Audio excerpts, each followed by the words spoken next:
Under Nehemiah's supervision, how long did it take the Israelites to rebuild the wall?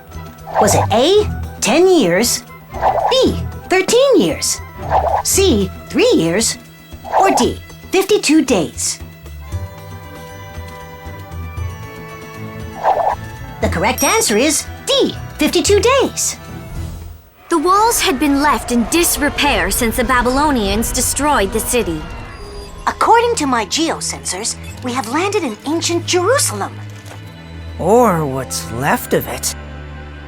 The task of rebuilding the wall around the city was daunting, especially with volunteer, untrained labor. But with God on their side and all the people working together, the wall was finished in record time. Parts of the wall that Nehemiah built can still be seen today, 2,500 years later. Those are our questions for today. Now let us see what else we can learn about Nehemiah and the Wall of Jerusalem. Those captives who have come back are having all kinds of troubles. They are terribly disgraced. Jerusalem's walls are broken down, and its gates have been burned. A city without walls would have been completely defenseless. Even though some people had returned to Jerusalem, they would never be safe without a wall. God put Nehemiah in the right position for this task. Nehemiah was the cupbearer to the king.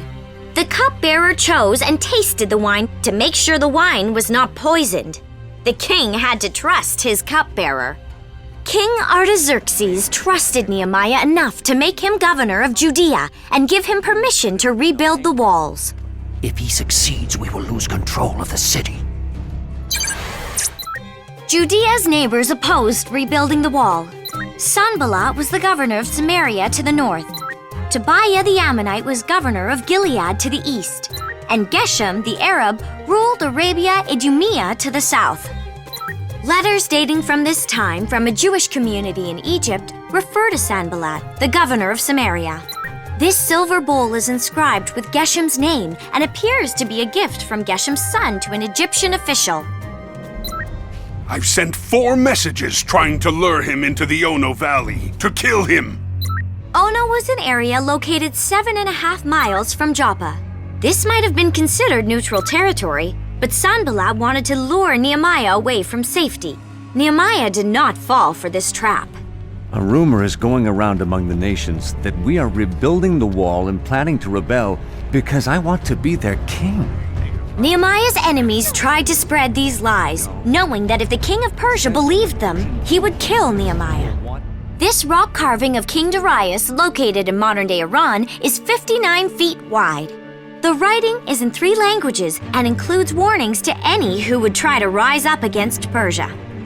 Nehemiah's enemies tried ridicule, lies, and plots to stop the work on the wall. They all failed. Our enemies are trying to frighten us and keep us from our work, but I ask God to give me strength. Through prayer, wisdom, and vigilance, Nehemiah was ready to complete the task that God gave him. It is his promise to his people that if they repent and follow his commandments, that all of the Israelites who have been scattered far and wide will be returned to the land of their ancestors. They will come home to a Jerusalem that has risen from destruction and defeat. And when they approach these new walls, when they enter through these mighty gates, they will multiply and prosper many times greater than all their fathers before them. Today's superverse is Nehemiah 4:17. The laborers carried on their work, with one hand supporting their load and one hand holding a weapon. That is all we have time for today. Now remember, be prepared and ready for challenges.